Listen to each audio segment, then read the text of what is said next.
16 कारण भावनाओं का पर्व चल रहा है। उसी में ज्ञान भावना को आगे बढ़ाते हुए इन्हीं भावनाओं में मन लगाने की कोशिश करते हैं। ठीक है ना। संवर तत्व समादर करता नित्य निर्जरा को चाहे, आत्म का वह रसिक बना है आत्म भावना को भाए। इसको लगन लगी आत्म की शिवपथ को जो चाह रहा, ज्ञान भावना लीन यति वह ज्ञानामृत रस पाग रहा। यह ज्ञान भावना होती है। अपने ही अंदर अपने ही ज्ञान की भावना करना भी 16 कारण भावनाओं में एक भावना है। अब अपने पास कुछ है ही नहीं है, किसकी भावना करें? तो अपने अंदर अपनी आत्मा में जो ज्ञान है, क्योंकि आत्मा कैसी होती है? ज्ञानमय होती है। तो उसी आत्मा के ज्ञानमय स्वभाव की भावना करना ही ज्ञान भावना कहलाता है ना। जो बिल्कुल सरल काम है और आसान काम है। है नहीं है? जो जितना आसान होता है वो उतना ही कठिन लगता है। तो संवर तत्व का जब हम आदर करते हैं और नित्य निर्जरा की इच्छा करते हैं, तो हमें इसी तरह से आत्मा की भावना करनी होती है। और जिसको इस तरह से आत्मा की भावना करने से आत्मा की लगन लग जाती है, वही ज्ञान भावना में हमेशा लीन बना रहता है। तो ज्ञान का संबंध हमारी आत्मा से होता है।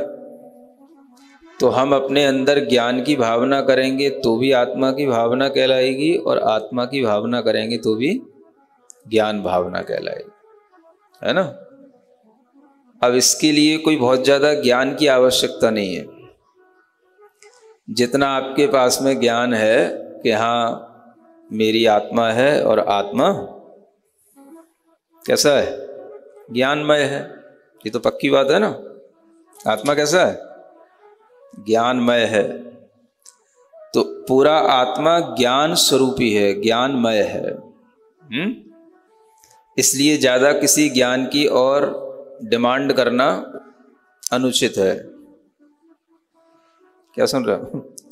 कहते हैं ना लोग, हमें कुछ ज्ञान ही नहीं है, हमें कुछ याद ही नहीं होता है। क्या याद करना आपको? बस इतना ही याद रखो, मेरा आत्मा कैसा है? ज्ञान स्वरूपी है। बस आंख बंद करो, बस आत्मा की भावना करो, मेरा आत्मा ज्ञानमय है, ज्ञान स्वरूपी है।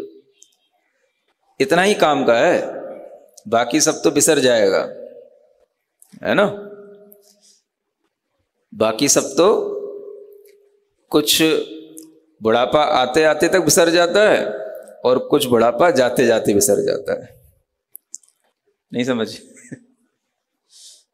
आने का मतलब आते आते याददाश्त कम होती जाती है, और जब बुढ़ापा पूरा होता है तब तो फिर सभी बिसर जाता है। तो ये ज़्यादा चिंता करने की ज़रूरत क्या होती है? लोग हमेशा ये की कंप्लेंट करते रहते हैं, मुझे याद नहीं होता, मेरा ज्ञान कम है, महाराज कोई आशीर्वाद दे दो है ना, ज्ञान बढ़ जाए। कितना ज्ञान बढ़ाना है? बस इतना ही बढ़ाना है कि मुझे इतना समझ में आता रहे, इतना हमेशा ध्यान रहे कि मेरा आत्मा ज्ञानमय है, ज्ञान स्वरूपी। जब आत्मा ही ज्ञानमय है, दूसरी जगह ज्ञान खोजने की जरूरत क्या है? इसका नाम ही ज्ञानामृत कहलाता है। ज्ञानामृत का रसपान करना कहलाता है। समझ में आ रहा है ना? मतलब जो हमने शास्त्रों में पढ़ा है कि ज्ञान में अमृत है, ज्ञान ही अमृत है, उसका भी एक रस आता है। तो इस तरह की भावना करने से ज्ञानामृत का रस आता है, अपने ही ज्ञान में अमृत जैसा सुख मिलता है। क्या समझ में आ रहा है? अमृत कहाँ है? हाँ, बाहर कहीं नहीं मिलेगा अमृत, और पंचम काल में तो बाहर मिलता ही नहीं है, तो कहाँ मिलेगा? बस अपने ज्ञान स्वरूप अपनी आत्मा का अमृत का रस लो, इसी का नाम है ज्ञान भावना। ठीक है, अब देखो वही कहा जा रहा है, ज्ञान सुगुण से भरा हुआ हूँ आत्म पूरा चारों ओर, निज स्वभाव को यूं विचार कर अन्य विषय पर ना है गौर। इष्ट अनिष्ट विषयों को जो मात्र ही जान रहा, वह विरक्त साधु ही जग में ज्ञान भावना मान रहा। क्या कहा? आत्मा पूरा का पूरा किससे भरा है? ज्ञान गुण से भरा हुआ है, ज्ञान गुणमय है। समझ रहे हो? आत्मा में क्या भरा हुआ है? खाली नहीं है आत्मा। किससे भरा है? ज्ञान से भरा है। सबसे बड़ी चीज होती है दुनिया में क्या? ज्ञान, है ना?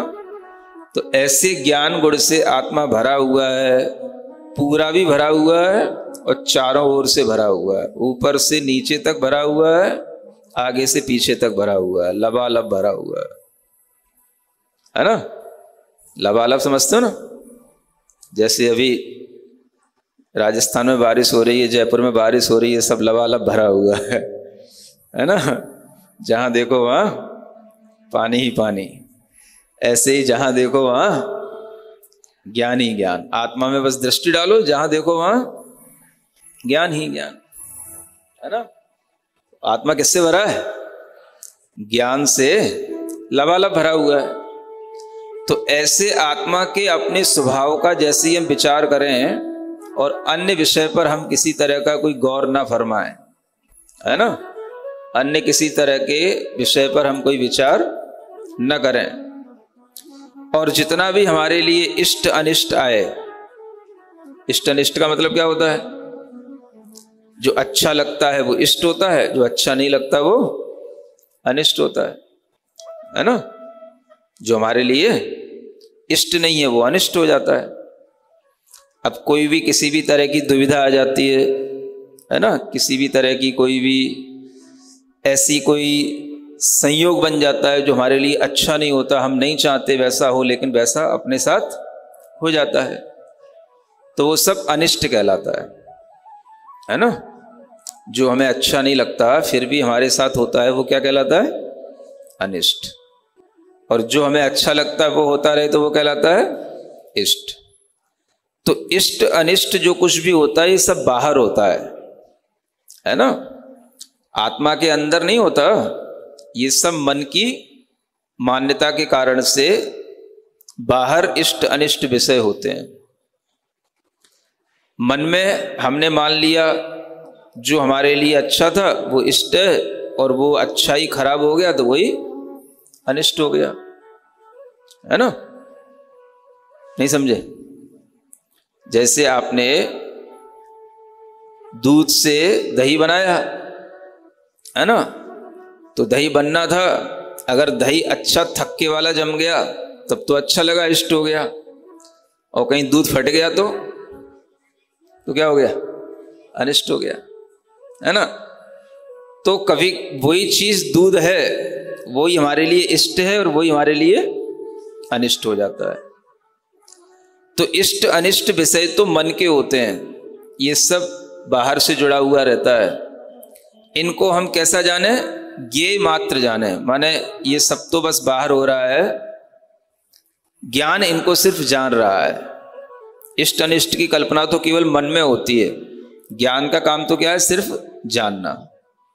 तो अच्छे को भी जानते रहो और बुरे को भी जानते रहो, है ना?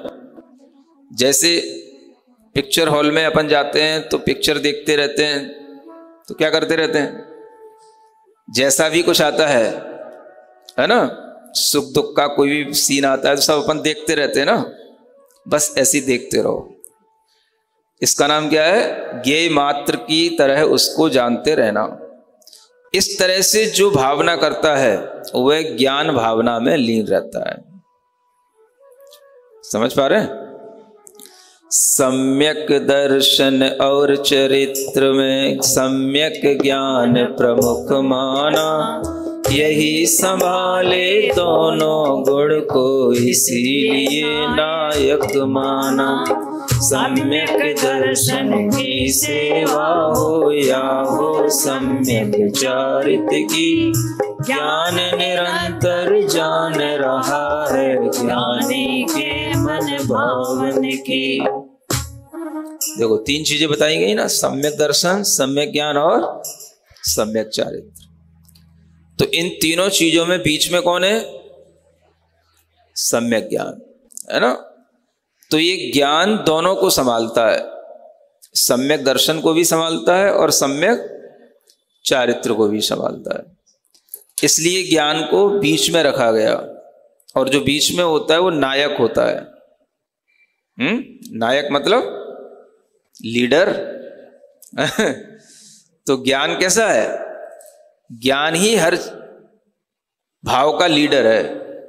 चाहे सम्यक दर्शन की प्राप्ति करो, चाहे सम्यक चारित्र के मार्ग पर आगे बढ़ो, ज्ञान ही उसको लीड करेगा, है ना। बिना ज्ञान के ना सम्यक दर्शन होने का, ना सम्यक चारित्र होने का, और हो भी जाएगा तो संभालने का नहीं। कौन संभालेगा, बस ज्ञान ही संभालता है ना। ज्ञानी तो कहेगा आपको ये देव वीतराग हैं, ये नहीं है तो वीतराग की उपासना करो, जो वीतराग नहीं है उनकी नहीं करो। ये कौन बताएगा, ज्ञान। इसी का नाम तो सम्यक दर्शन है। तो ज्ञान ही बता रहा है कहां जाओ, कहां जाने में धर्म है, कहां जाने में धर्म नहीं है। ये कौन बता रहा है, ज्ञान बता रहा है ना। तो ये सम्यक दर्शन के भाव हैं, कहां माथा टेकना कहां नहीं टेकना, समझ रहे हो। और सम्यक चारित्र में क्या खाओ क्या नहीं खाओ, क्या करो क्या नहीं करो, क्या पियो क्या नहीं पियो, ये सब सम्यक चारित्र है। ये भी कौन बता रहा है, ज्ञान बता रहा है। तो ज्ञान ही दोनों जगह लीड कर रहा है ना, सम्यक दर्शन को भी और सम्यक चारित्र को भी। तो इसलिए ज्ञान ही लीडर होता है, और उस ज्ञान के ही माध्यम से सम्यक दर्शन की भी आराधना होती है और सम्यक चारित्र की भी होती है। इसलिए ज्ञानी जब ज्ञान में अपने मन में ज्ञान की भावना करता है तो वह सम्यक दर्शन ज्ञान चारित्र तीनों की भावना कर लेता है, और उसका मोक्ष मार्ग इसी से बना रहता है। सम्यक चारित पालन करता नित रक्षण में भी दे ध्यान, सम्यक दृष्टि वह अवश्य ही भाता रहता ज्ञान प्रमाण। शुद्ध आत्म परमार्थ भावना के वश जो भी करता है, वह अवीक्ष ज्ञानी माना है, वही जन मन को हरता है। तो ज्ञान भावना में जो लीन रहता है वह सम्यक चारित्र का भी पालन करता है और उसकी रक्षा भी करता है ना। चारित्र का पालन करना और उसकी रक्षा करना दोनों अलग अलग चीज होती हैं। गैया को घर में पालना और फिर गैया की रक्षा करना दोनों अलग अलग बातें नहीं है। बच्चे को पालना और फिर बच्चे की रक्षा करना नहीं करते हो। पालना तो क्या होता है, पालने में खिलाते रहो तो पाल जाएगा वो, और रक्षा करने के लिए उसको मक्खियां ना बैठ जाएं, मक्खियां ना उसको परेशान करें, मच्छर ना काट खाएं, तो ये क्या हो गया, ये रक्षा करना होता है। तो ऐसे ही जो हम सम्यक चारित्र लेते हैं तो उसमें पालन भी करना होता है और उसकी रक्षा भी करनी होती। मान लो आपने कोई छोटा सा भी नियम ले लिया है ना, क्या नियम ले लिया, कोई नियम ले लिया कि नहीं ले लिया है? क्या नियम लिया? बताओ आप ही के नियम से, फिर हम आपके उदाहरण को आगे बढ़ा देंगे। क्या नियम लिया आपने? रात्रि भोजन त्याग है, ये तो बड़ों का नियम होगा। बच्चों का नियम भी क्या है? मंदिर जाने का नियम है कि बाहर का भोजन नहीं करने का नियम है? कुछ तो होगा ही। मैगी खाने का नियम है कि नहीं खाने का नियम है? क्या नियम है? नियम नहीं खाने का है, और खाने का किसका है? हैं? तो अगर हमने एक भी कोई नियम लिया, मानो हमने नियम लिया कि हमें मैगी नहीं खाना, तो नहीं खाना, तो हम हमेशा जब भी मैगी सामने आएगी तो क्या कहेंगे? मैगी हमें नहीं खाना। तो ये तो हो गया नियम का पालन करना, ठीक है ना। अब क्या होता है, कभी कभी घर में कोई रिश्तेदार आ गया, रिश्तेदार का बच्चा ही आ गया, और वो अपने साथ ही ले आया मैगी का पैकेट, मैगी बना दो, है ना। चाची से कहने लगा, मम्मी से कहने लगा, ताई से कहने लगा मैगी बना दो। तो अब बनाना तो पड़ेगा, घर वालों को बना दिया। अब बन गई मैगी, तो अब वो बच्चा भी बैठ रहा है साथ में, और वो देख रहा है कि मैगी तो बनी है लेकिन हमें खाना नहीं है। और जो रिश्तेदार का बच्चा आया है वो कह रहा है कि नहीं, अपन साथ में बैठ के खाते हैं। वो कहता है नहीं, हम नहीं खाएंगे। क्यों नहीं खाएंगे? बोले हमने महाराज से नियम ले लिया है, हम नहीं खाएंगे। वो कहता है नहीं, नियम कुछ नहीं होते हैं, आज खा लो, कल महाराज से जाके प्रायश्चित ले लेना। तो वो उसके ऊपर प्रेशर डाल रहा है। तो अब इस समय पर वो जो अपने आप को बचा रहा है, इसका नाम क्या है? ये कहलाती रक्षा करना। समझ में आ रहा है ना? तो दो चीजें अलग अलग होती हैं। नियम का पालन करना अलग होता है और नियम की रक्षा करना अलग होता है। अब नियम का पालन तो सामान्य तरीके से होता रहता है, जब तक उसके सामने बच्चा नहीं आया मैगी खाने वाला, तब तक नियम का पालन कर रहा है ना। लेकिन अब वो उसके ऊपर जोर डाल रहा है, फिर भी नहीं खा रहा, तो वो क्या कर रहा है? अब अपने नियम की रक्षा कर रहा है। समझ आ रहा है ना? यूं मत समझना कि जिद्दी बन रहा है। वो अपने नियम की रक्षा कर रहा है। तो ये रक्षा भी किससे हो रही है? ये भी उसके ज्ञान से हो रही है ना। अगर उसका ज्ञान दृढ़ नहीं होगा तो वह किसी की बातों में आके कुछ भी कर जाएगा। तो इस तरह से ज्ञान के माध्यम से ही सम्यक चारित्र का पालन होता है, और यही उसकी सम्यक दृष्टिपना कहलाता है कि वो अपने अंदर जो श्रद्धा किए हुए है, महाराज से नियम लिया है मैगी नहीं खाना, तो यही उसकी श्रद्धा, यही उसका सम्यक दर्शन है। सुन रहे हो बच्चों? इसी का नाम क्या है? सम्यक दर्शन। बच्चों का सम्यक दर्शन यही है कि मुनि महाराज की बात को टालना नहीं, है ना। तो ये उनका सम्यक दर्शन हो गया। जो मैगी नहीं खाना, ये उनका सम्यक चारित्र हो गया। और जिस ज्ञान में वो अपने आप में डिटरमाइंड है बिल्कुल, ये उनका सम्यक ज्ञान हो गया। तो सब कुछ तीनों हो गए ना आपके पास, तो तीनों से ही काम चलता है। इसलिए वही बच्चे का ज्ञान अच्छा माना जाता है, प्रामाणिक माना जाता है, जो इस तरह से सम्यक दर्शन ज्ञान चारित्र के साथ चलता है। तो इस तरह से करते करते वह अपनी शुद्ध आत्मा की, परमार्थ की भावना करने लग जाता है। वह भावना कैसे करता है कि देखो, इसी प्रकार के नियम से, संकल्प से हमारी आत्मा शुद्ध होगी। ये उसकी परमार्थ भावना कहलाती है ना।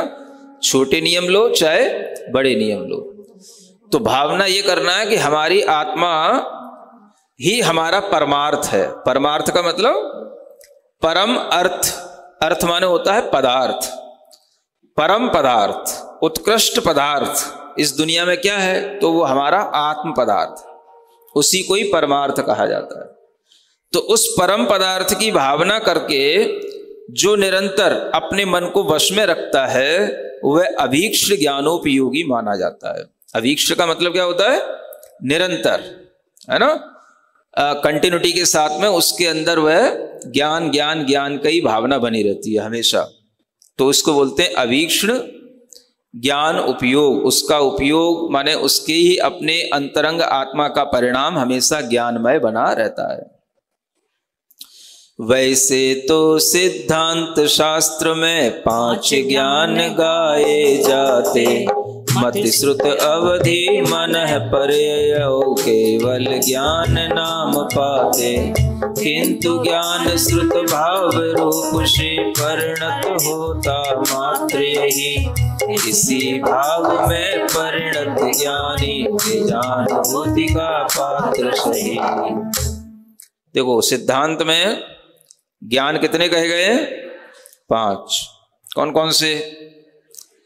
मति ज्ञान, श्रुत ज्ञान, अवधि ज्ञान, मनः पर्यय ज्ञान और केवल ज्ञान।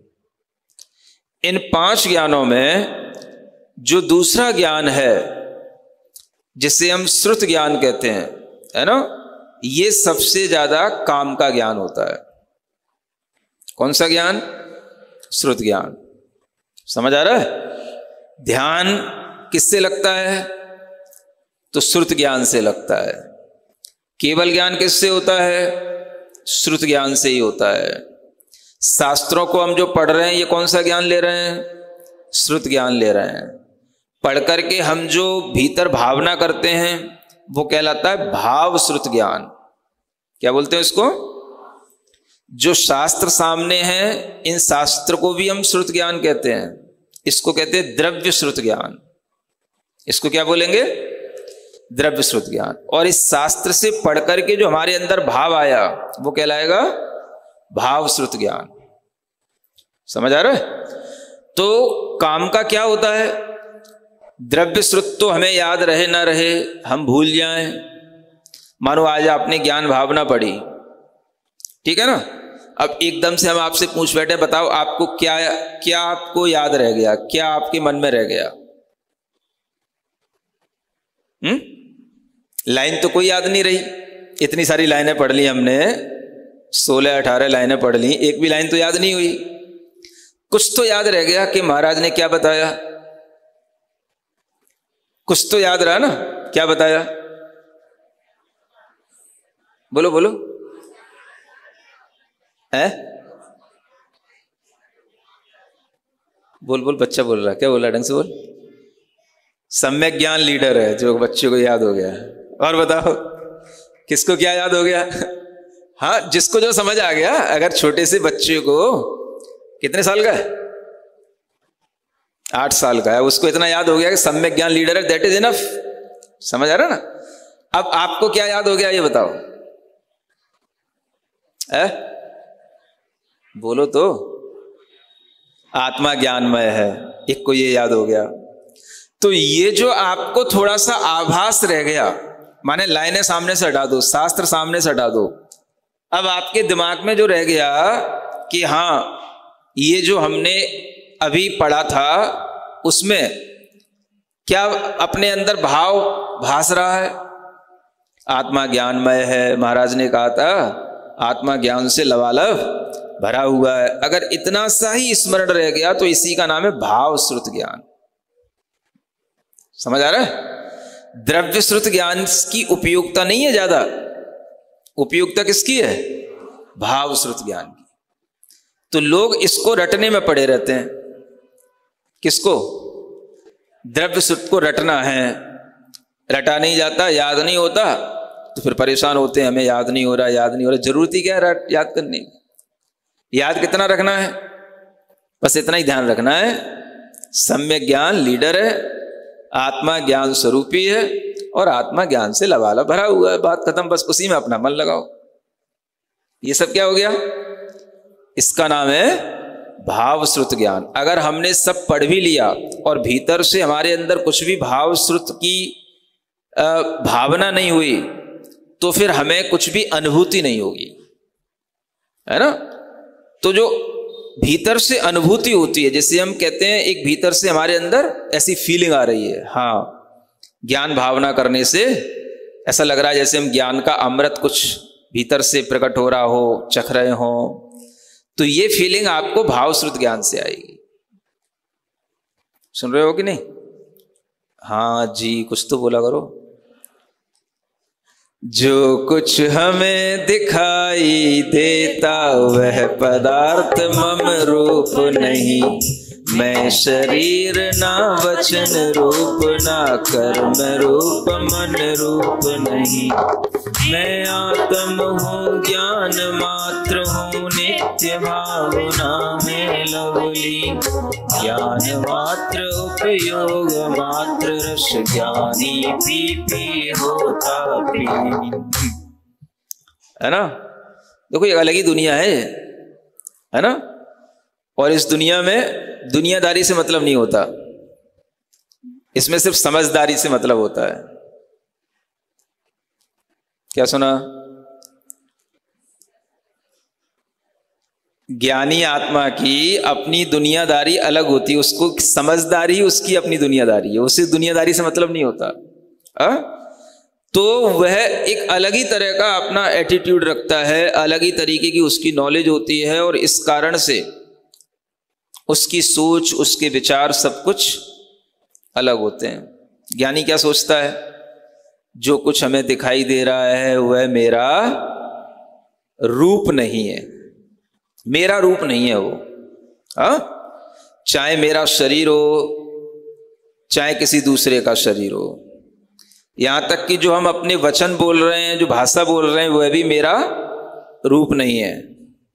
जो मेरे कर्म है वो भी मेरा रूप नहीं है। जो मेरा मन है वो मेरा मन भी मेरा रूप नहीं है। मेरा रूप तो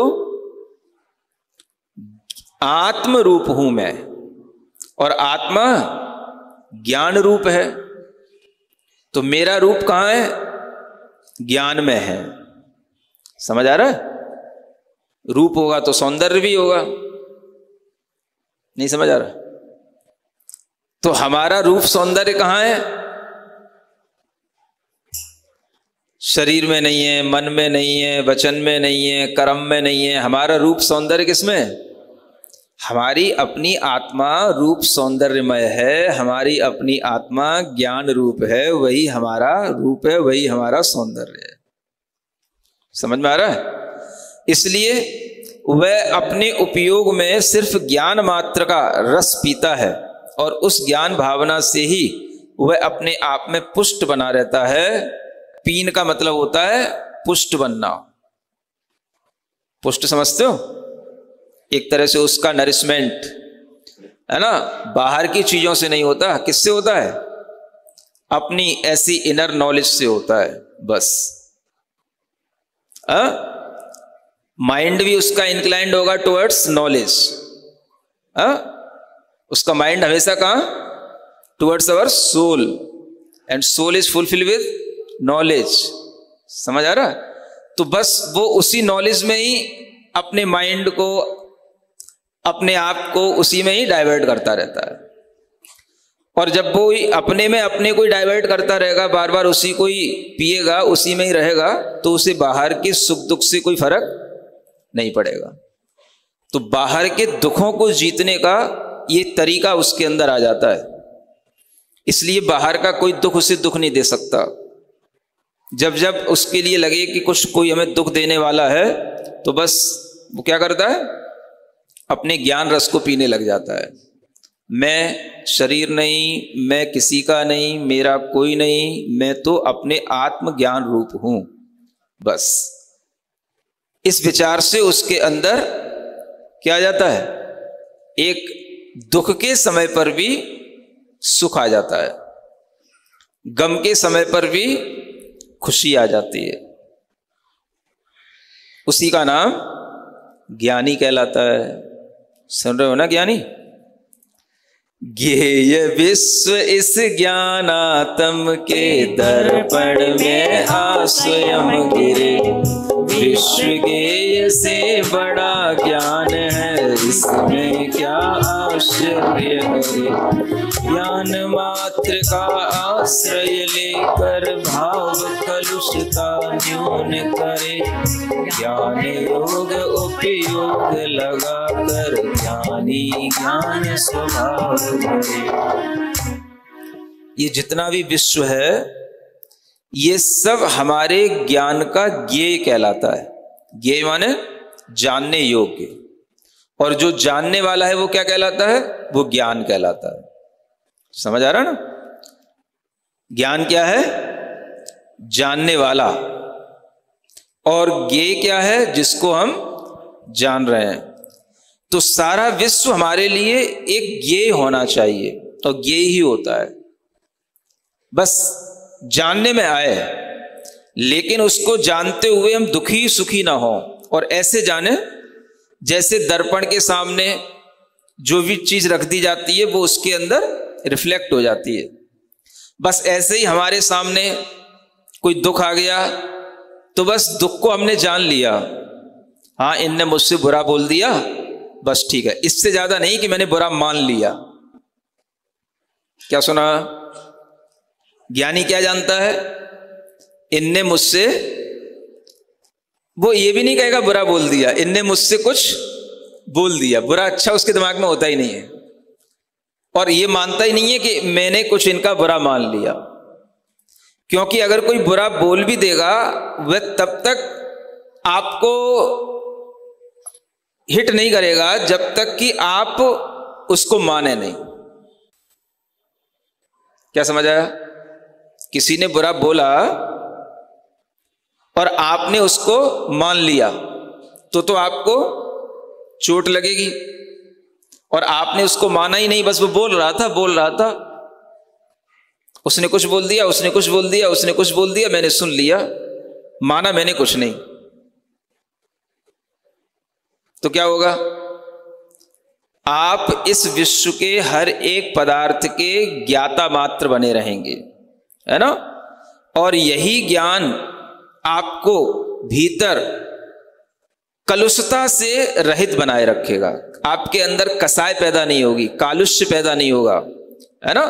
बोलते ना आप दिमाग खराब हो गया, वो मुझे बहुत परेशान कर दिए, मेरे से हमेशा बुराई बोलते रहते हैं, मुझे टॉर्चर करते रहते हैं, मैं हमेशा ही जो है परेशान रहता हूं उनके बोलने से। तो परेशान आप नहीं रहते, आपके अंदर जो कसाय रहती है वो कसाय आपको, जो कलुषता रहती है वो कलुषता आपको परेशान किए रहती है। तो आप अपने अंदर ये सोचें कि ये कलुषता हमारा स्वभाव नहीं है। किसी का कुछ कह देना, सुन लेना है, मानना ना मानना हमारे ऊपर है। समझ आ रहा है? कोई कह रहा है आपको ये करना है और आपको वो नहीं करना है, तो आपकी मान्यता है कि आपको वो करना है कि नहीं करना। आपको नहीं करना तो नहीं करो, तो उसमें परेशान होने की क्या बात है? तो जब हम किसी से ज्यादा बंध जाते हैं तो हम फिर उसकी बात को मान करके परेशान होने लग जाते हैं। ये परेशानी हमारे अंदर कलुषता को बढ़ाती है, और उस कलुषता से फिर हमारे अंदर ज्ञान की भावना छूट जाती है। इसलिए हर चीज को जानो, सुनो, लेकिन अपने ज्ञान स्वभाव में कालुषता पैदा मत करो, तो आपका ज्ञान हमेशा निर्मल और उज्जवल बना रहेगा। बोलिए अवीक्ष ज्ञान उपयोग भावना की जय। सिरिजिण वाणी जग कल्याणी, जग जन मदतम मोहरी, जनमण हारी गढ़हर हारी, जम जरा भव रोग हरी। तिथ्य राणम दिव्य झुणिम जो पढ़ई सुनई मय्ये धारई, राणम सौख मणंतम धरिय, सासद मोक्ष पदम पावई, सासद मोक्ष पदम पावई।